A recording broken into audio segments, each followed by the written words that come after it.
আসসালামু আলাইকুম, কেমন আছেন সবাই বন্ধুরা?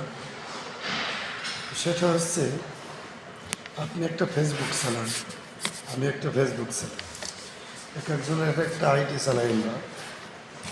এই আইডিটা আমার যদি বড় করতে হয় বা ধরেন যদি আমার আইডি থেকে কিছু ইনকাম করতে হয় বা ভালো রিচ করতে হয়, এঙ্গেজমেন্ট বাড়াইতে হয়, তাহলে তো আমার পরের ভিডিওটা সামনে আসলে, ধরেন আপনার একটা ভিডিও আমার সামনে আসলো, আমি এই ভিডিওটা প্লে করলাম, কোনো লাইক করলাম না, কোনো শেয়ার করলাম, শেয়ারটা ব্যক্তিগত বিষয়, একটু লাইক করা বা একটু লাভ রিয়েট মনে করেন একটু, এটা তো স্বাভাবিক। এটা যদি না করি ভাই, ধরেন আপনি আজ, আমাদের কিছু কিছু লোক আছে, আমরা তো আসলে মূলত হিংসা, আমাদের ভিতরে হিংসা হিংসা করলে ভাই ফেসবুক লাইভে কিছুই করা সম্ভব না।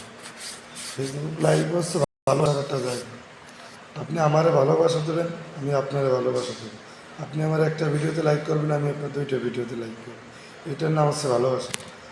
কিন্তু আপনারা যদি ইচ্ছা করে ভাবেন যে ফেসবুক লাইভে আসছি, এতে কী হবে, ও তো ওই অমুক ছিল আছে না, এই কাছের অনেক বন্ধু আছে না, যে সে আপনার বাড়ির পাশে বা নিজের আপনজন, কিন্তু সেটা কি আর আপনার ভিডিওটা সামনে আসলে ঠেলা দেয়, তারা একটা লাইকও করে না, একটা কমেন্টও করে না।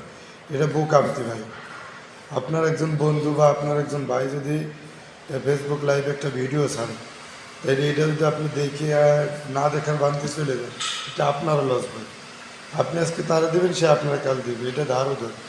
যত ভালোবাসা দেবেন এত ভালোবাসা দেবেন, পাইবেন। আপনি ভালোবাসা দিবেন না, ভালোবাসা পাইবেন না। সবাই ভালো থাকবেন, ধন্যবাদ সবাই।